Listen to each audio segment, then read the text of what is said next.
Today we live in a global information society, and what this means is that we live in a world where information is created and distributed globally constantly.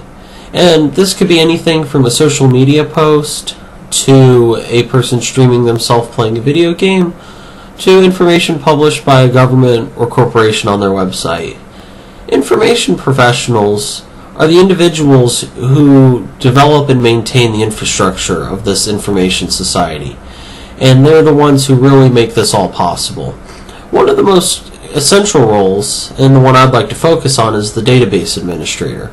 This is an individual who is responsible for designing, creating, maintaining, and implementing database systems for a corporation or as well as maybe a government.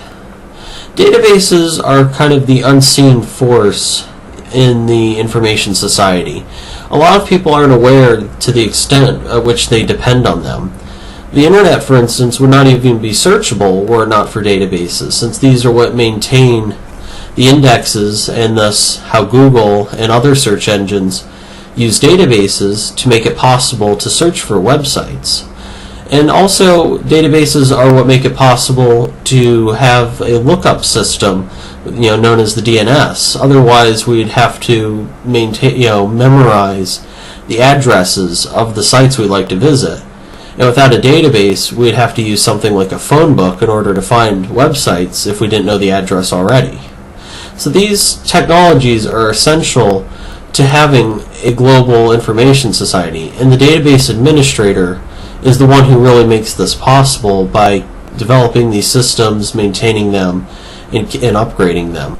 And database administrators also have to be very familiar with the business that they work for. For instance, if they were to design a system but not be familiar with the business practices, they could make it a very efficient database. However, for the business it's being used in, it may not be efficient or even effective to suit their needs.